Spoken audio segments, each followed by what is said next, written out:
안녕하세요. 날랑입니다. 제가 이번 주는 진짜 오랜만에 휴가를 갔고요.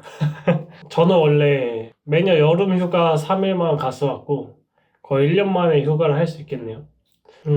어쨌든 제가 이렇게 얘기하는 영감을 보통 일하면서 많이 받는데 그래도 모처럼 휴가를 지냈으니 그 휴식에 관한 얘기를 해볼까 싶기도 하네요. 저는 지금 친척이 하는 회사에 다닌 지 거의 3년 가까이 돼가는데요. 제 스스로 휴가를 내본 적이 없어요. 여름 휴가 3일도 가라 해서 그 외에는 간 적이 없고, 거기다 휴가 때도 그냥 재택근무를 했어요, 저는. 남 몰래. 쉰 적이 없었죠. 거기다 일하는 시간이 옛날이 더 많았으니까. 옛날에 막 100시간까지 일하고도 했으니까. 아무튼 쉬는 날이 없었죠. 항상 일만 했었죠. 근데 올해 들어서 좀 휴식도 필요하다라는 생각을 들게 됐어요. 그렇게 계속 일하다 보니까 육체적, 정신적 마모도 있었기도 했고, 제가 휴식을 안 하는 이유가 정말 일이 바빠서라기보다는 조급함? 그런 부정적인 감정으로 인해 나오는 두려움의 결과라고 생각을 했거든요. 저는 좀 많이 불안했어요. 회사 상황이 그렇게 크게 좋지 않다는 것도 알고 있었고, 저는 결국에 고졸이잖아요. 저는 고등학교를 자퇴하고 검정고시로 한 다음에 20살 때부터 그냥 대학 안 가고 일을 계속 했었거든요. 근데 일 직종을 계속 바꿨었고, 그러다 보니까 이제 점점 서른이라는 나이가 코앞까지 다가오는데 어떠한 일에 대한 전문성 같은 것도 없고 크게 스펙이라고 할 만한 경험들도 사실은 많이 없었고 그래서 약간의 타임어택 같은 느낌? 서른 안에 뭐 스펙을 쌓든 아니면 내가 스스로 돈을 버는 능력을 갖추든 뭐라도 해야 된다라는 생각이 좀 지배적이었습니다. 무서웠어요. 그리고 그거를 조금이나 달래는 방법이 일이었어요. 그냥 일의 성과는 중요하지 않았고요. 내가 일을 하고 있다. 일을 하며 시간을 보내고 있다라는 그 행위가 그나마 위안이 됐어요. 왜냐면 난 지금 뭐라도 하고 있으니까 결국엔 결과가 따라올 거다라는 생각을 가지고 있었고 난 열심히 한다는 나태하지 않다는 그래도 뭔가 하고 있다는 이게 결국엔 도움이 될 거라는 어떻게 보면 두려움을 회피하게 해주는 장치가 일이었던 거죠. 그렇게 살다 보니까 느낀 거는 그게 참 무의미하더라고요. 그냥 일하는 거는 참 의미가 없었습니다. 안타깝게도.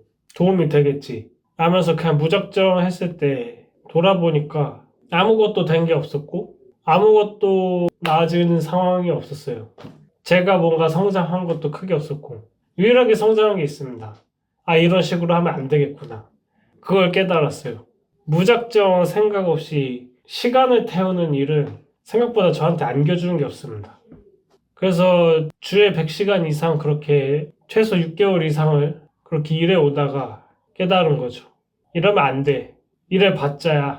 그나마 위안을 얻기 위해서 했던 일들이지만 결국에는 성과가 없으니까 회사는 적자에서 나아지지 않았으니까 결국에는 일한다는 행위가 저에게 위안이 될 수는 없더라고요. 내가 지금 회사가 적자라는 그런 상황을 깨트릴 만한 성과가 있어야지 근본적으로는 저의 마음속 불안함을 해결할 수 있다는 거를 알았고 또 그러기 위해서는 그냥 무작정 시간을 때려부으면서 일하는 게 아니라 내가 진짜 조금 일하더라도 이 문제를 해결하기 위해서 뭘 해야 하는지 정확하게 인지하는 게 필요하다. 그걸 깨달으면서 쉬자라는 생각이 들었습니다. 왜 그게 쉬자로 연결이 됐냐면 제가 시간을 때려부으면서 일하다 보면 잘하고 있다는 착각에 빠져서 그런 착각에 빠지지 않기 위해 그리고 시간이 무한정하다는 착각에도 빠지거든요.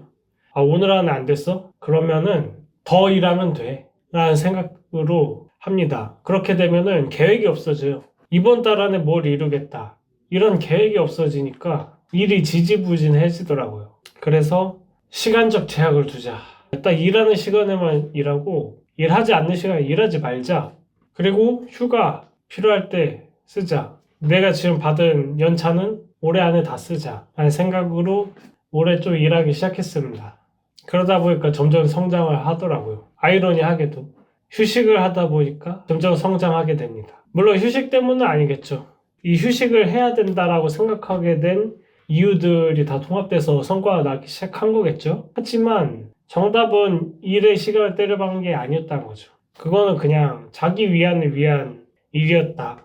정말 내가 일의 성과를 내게 해준 건 시간적 제약, 상황적 결핍, 그거를 확실히 인지했을 때 오히려 지금 내게 주어진 게 부족했을 때 이걸 어떻게 알차게 써야겠다라는 생각을 하게 되면서, 그래서 지금 상황을 극복하기 위해 정말 필요한 건 뭘까라는 생각을 하게 되면서 결국에 조금씩 성장하게 된 것 같습니다. 물론 그렇다고 제가 지금 엄청 돈을 벌진 않죠. 사실상 저번 달에도 26,000원 벌었나?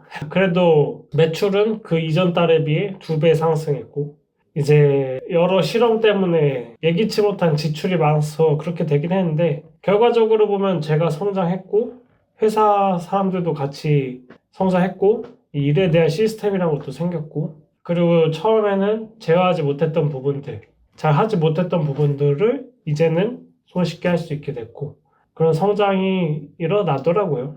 그래서 어떻게 보면 저는 회피하면서 살았던 것 같습니다. 지금까지 회사 생활은요. 눈앞의 문제를 해결하기보다 그냥 제 불안을 종식시키기 위해서 일이라는 행위를 했던 것 같은데, 그래도 그런 행위를 거치면서 그 행위들이 결국엔 문제를 해결해주지 못한다는 걸 깨달으면서 어떻게 해야 하는지 방향을 다시 찾게 되고, 그로 인해서 일적으로 성장할 수 있었던 것 같네요. 지금까지의 저를 돌아보면요. 물론 아직 목표는 많이 남았습니다.